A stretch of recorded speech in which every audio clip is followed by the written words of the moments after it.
And coming to you live once again, it's your boy Wex breaking the loss, and for another AEW Dynamite review, a special little Christmas Eve edition episode of the review. Alright, but before we get into the episode, just want to let you know a new episode of Kayfabe Comparisons coming out this week, where we're comparing NWA TNA episode number 3, the first ever pay-per-view from Nashville, Tennessee, against the most recent WWE TLC 2020. And goddamn, you're going to want to listen to this one. It was a shit show. And I got a big matchup announcement coming up for February 26th, Battle for the Baby. The Gotch brothers are going to be taking on the Smokin' Buds. Going to be a pretty exciting matchup. I look forward to seeing that one. We're going to have more matchups to announce in the upcoming weeks. Alright, before we get in the video, just make sure you like the video, you share, you subscribe, you tell all your homeboys about it, and here we go with your weekly AEW Dynamite review. This week's AEW Dynamite episode started off with the young team of Top Flight taking on Inner Circle members Chris Jericho and MJF. And for the third week in a row, the Top Flight, they just looked fucking phenomenal in the ring. They're flying all over the place, doing the sickest shit, not doing stupid shit, but just doing really cool moves, and I'm really enjoying them. Chris Jericho and MJF did some classic tag team maneuvers, classic heel tactics, taking him to the corner, Jake Hager over there, doing whatever he wanted to do whenever the ref wasn't looking. And of course that interference from Jake Hager on the outside led to them getting the victory, but there was this one spot in the match that was amazing. It was like an O'Connor roll to catapult to tope over the top rope. Never seen anything like it. And normally it probably would have looked all screwy, but they somehow made it look fluid and made it look pretty good. Like I said, that interference from Hager let MJF hit that Heat Seeker pile driver. 1, 2, 3, Jericho and MJF get the victory. And right after the match, Jake Hager cut a little promo on Wardlow, talking a little shit, and lets everybody know that he talked to Tony Khan, and they're going to have a matchup next week on Dynamite, teasing a little more dissension in the Inner Circle, which I thought it was going to be more Sammy Guevara and MJF, but I didn't think it was going to start off with Jake Hager and Wardlow. And one thing I gotta mention, NBA Twitter was roasting Chris Jericho's ass super hard. Just laying into him, talking about how terrible he looks and how fat he looks. Posted pictures of other wrestlers his age or older. I mean, even though they posted Ken Shamrock, who was roided out like a motherfucker, but still, I mean, he does look a lot better. Chris Jericho at 57. And I didn't forget, they didn't forget, nobody forgot Chris Jericho about a year ago making fun of Brock Lesnar for having a gut. Told him to lose the gut and all that shit, but right now, he's eating his words because he's got a hellified gut. It's like, I don't care. If you have a gut, you have a gut. If you're gonna make fun of somebody for having a gut and you're gonna end up having one too, then you know, you can't really do that there. You can't. I mean, if I could understand if Jericho was like ripped as hell, but that's still kind of being an asshole. His whole job is to wrestle. Like, just go work out. Jesus Christ. And next up, we got a really funny music video from the Acclaimed about the Young Bucks called Buck Season. They had some pretty funny lines about basically sucking up to Meltzer to get a 5-star rating. I thought it was pretty clever, and I would like to see more of this from the Acclaimed in the future. And next up, it's Sting! He came on out to the ring, Tony Schiavone did his little shtick, and he basically started cutting a promo, putting over Dusty Rhodes, putting over Ric Flair and all this shit. And then as he starts to mention his business with Darby Allin, Team Taz comes out there, cuts him off, is like, yeah, fuck this shit, I'm tired of you getting our business, Sting. Fuck you, fuck your bullshit. Ricky Stark says, if you keep interfering with our business, you're gonna get hurt. And they look like they're gonna approach the ring, and the lights go out. And then when they came back on, Darby Allin appeared in the ring with Sting. Sting with the baseball bat, Darby Allin with the skateboard. Taz was like, yeah. He said, we'll see you on the January 6th episode of Dynamite for that TNT Championship. Up next, one of my favorite teams, the Jurassic Express, going up in a trios match against the Dark Order's Colt Cabana, Alan Angels number 5, and Preston Vance number 10. And honestly, I thought this was pretty fucking cool to see Alan Angels and Marco Stunt both live on Dynamite in the same match, when I can remember seeing them back in April of 2019, both wrestling at a Southern Underground Pro show, and it's pretty cool to see both of them on TNT.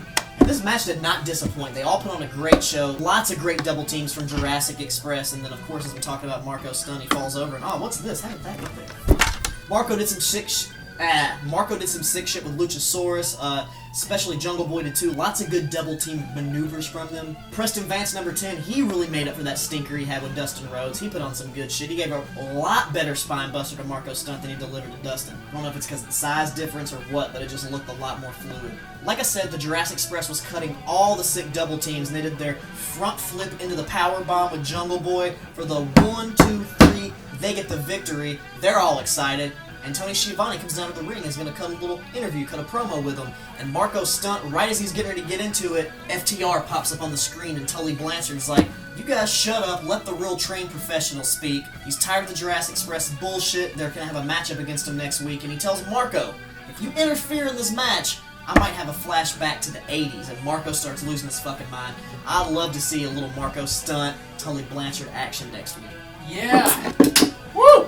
One's man's rises to the challenge. Up next, probably one of my favorite parts of the night that wasn't a wrestling match. The AEW World Champion Kenny Omega and Don Callis get ambushed in a hotel lobby by Alex Marquez, and he's like, what the hell, this is weird, this is our time off, you need to leave us the fuck alone, basically. And old Kenny Omega cuts a fucking awesome promo on Phoenix. He just talks about how he chokes all the time, how he never gets the job done, how he's injury prone. It was fucking awesome. He was like, Impact will take you back, right? And Don Callis is like, nah, he's too injury prone, but AAA K-Dog loves you, he'll bring you back too. He said he's gonna hurt him, and he might actually take him out for good this time. This Kenny Omega heel shit is great. I know a lot of people online still hate it, say it's not the old New Japan Kenny, but you can't just keep doing the same shit. You gotta change, you gotta reinvent yourself, and I love this new version of the Kenny Omega heel character. It's fucking awesome. And I really like the last line that he said. He's like, fuck! Kenny Omega said that Kenny wins belts and Phoenix just gets injured. I thought that was pretty fucking sick. And up next, we get the powerhouse, the Butcher, going up against the bastard Pac, whatever the fuck you want to call him.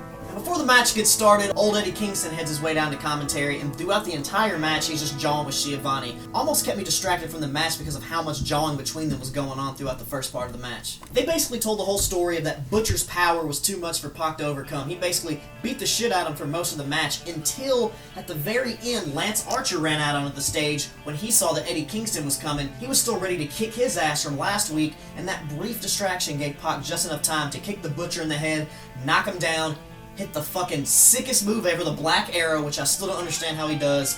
1, 2, 3, gets the victory, but afterwards, Lance Archer gets in the ring and they have a quick little stare down. He's still pissed off about last week when he kind of got in his way from kicking Eddie Kingston's ass. I don't know who's going to kick his ass, but someone's eventually going to get him. And Eddie gets on commentary like, they can't get along, no one's ever going to get me, but Eddie, you're going to get it. You're going to get it, motherfucker! Yo, I'm from New York, nothing can stop me now, I'm Eddie Kingston, and I'm just like, Up next, we got a backstage segment with Jade Cargill, cutting a pretty feisty promo on Brandy like, oh, it's pretty convenient you got pregnant now that I'm here, now that I'm ready to whoop your ass, and she's tired of the bullshit. She wants a legit competitor, she wants a real opponent in the meantime, until Brandy gets back and she says, don't worry, I'll take care of the CBO and the women's division while you're gone. I thought it was a pretty solid promo, it's getting fiery. I'm looking forward to see who she's going to wrestle, and I've never seen her wrestle, so I wonder, is she green as goose shit, or is she pretty damn good? We'll see.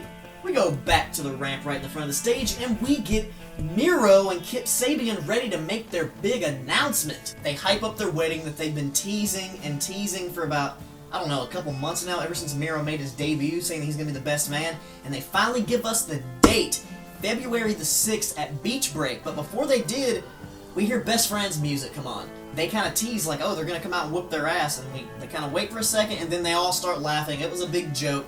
Best Friends aren't really coming out, and then we cut backstage, and we see Trent getting taken away on a stretcher in the ambulance, which I actually just found out right before we recorded this video, that was a kayfabe reason to write him off of TV because he actually has a pec injury, his pec muscle. And it's funny, when I said pec muscle, Shane's like, what do you mean his dick? Penis? He thought I meant his pec, like his dick, because I make pec jokes a lot, but I really meant his pectoral muscle, like right here. It wasn't his wiener, just being honest with you.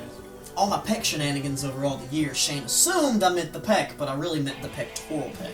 Unfortunately, Trent's going to be off TV for a while, so maybe we'll see some Orange Cassidy and Chuck Taylor doing some tag teaming together. So the wedding date is set. February 6th, Beach Break. Expect to see Orange Cassidy and Chuck Taylor make an appearance. Even though we got Colt Cabana, Alan Angels, and 10, Preston Vance earlier, we get the Dark Order match that actually counts this time, that has storyline going on with it. So I got to get myself ready for the Dark Order, baby! Because I'm sexy. We get Evil Uno versus the Natural, Dustin Rhodes. And this match started off hot with Evil Uno just smacking the shit out of Dustin before the bell even rang. And honestly, I was surprised. This was a good old classic wrestling match. Like, they worked a good old style. I really liked what was going on, and also Dustin made up for that big stinker that he had against 10 for real this time. Like, this was pretty damn solid. And I didn't expect Evil Uno versus Dustin to be that good, but damn, they fucking impressed me. I really liked the attention to detail when Evil Uno did his join the Dark Order thing, and he was still selling his hand injury, like he couldn't quite do it, and he really sold that injury throughout the whole match, which was great. Great storytelling. Dustin Rhodes even kicked out of a pile driver for a very close near fall that I thought maybe Evil Uno was going to pull off the victory. They had me. I had my butthole squeezing real tight on that. Ah, shit! I was like, ah. They really started beating the fuck out of each other towards the end of the match. Lots of stiff strikes. We even got your old flip-flop and fly like they always said on commentary. But before you know it, Dustin Rhodes hit the running bulldog for the 1-2-3, the victory, the finish, which, I'm gonna be honest, I'm not a fan of him doing that running bulldog as his finish. It looks weak. It just looks like shit. It doesn't look good. He could do like, Jesus. He can do 15 other moves. He can do his classic signature he's always done. He can go back to doing Shattered Dreams. Anything, that running bulldog is weak. It's like a random mid-match move. Like, maybe he used it back in the day, but it just looks like shit now. Up your game, Dustin. And finally back on Dynamite again this week, your AEW Women's World Champion, Hikaru Shida, is going to take on her opponent of Alexa Gracia, or Alex Gracia.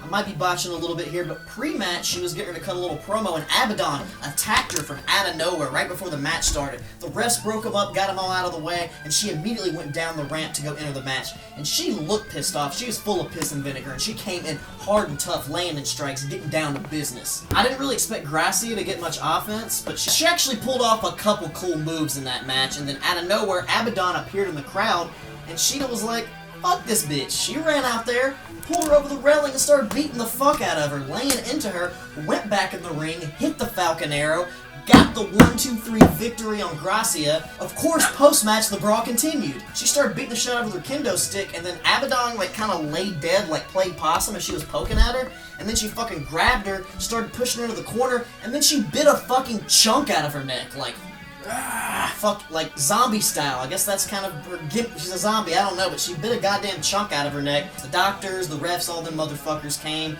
got her, went to the back.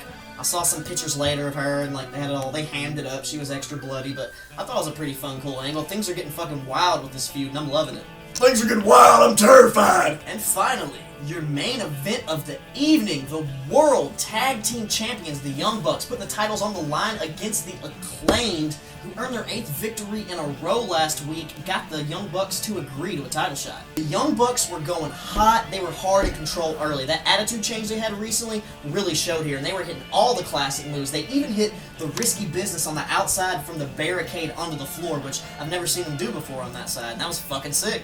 But at one point, Nick Jackson takes a backdrop onto the apron, and then the Acclaimed seem to take control at that point, start going in on the Young Bucks, and they really take control during the picture-in-picture break. But after we come back, of course, eventually, Matt Jackson got the hot tag, and he just went fucking crazy, hitting everything. And then once Nick got back up and recovered a little bit, they hit the sickest goddamn Escalera Doomsday device, as Excalibur said on commentary, where he kind of ran up, then springboard, then hit it. It was fucking sick. The Acclaimed eventually took control again and hit this awesome vertical suplex crossbody combo, which I've also never seen. Everybody was impressed me tonight, pulling out all types of wild new shit. At one point during all the chaos, Rick Knox eats a super kick and he's fucking out cold. And the Acclaimed take this moment to get their advantage, grab the boombox, go for the cheap shot. Referee Paul Turner runs out 1-2 and he kicks out another near fall. Things start to heat up again. The Young Bucks take control once again and do this crazy super kick powerbomb spot, like from the apron over into the table, drag back into the ring, hand, BTE trigger! Boom! 1, 2, 3. The Young Bucks retain the AEW World Tag Team Championships. But honestly, this was a fucking solid match. This was a fucking solid show. Every wrestling match on the show was great. Besides, the whole Hikaru Shida match was kind of a squash match and more of a match angle with the brawl and the bite on the outside. It was still entertaining. Storylines were further. We got matches set up for next week and the other holiday upcoming shows on their little specials. This was a great fucking episode of AEW Dynamite. I'm gonna go 4 out of 5, 2 sweets one for this baby. It's gonna be really hard for me to get the full 5 out of 5. You gotta really impress me. But 4 out of 5 this time, and we will see you next time, next week, and it'll be almost a new year, but not quite. Give it 2 more weeks.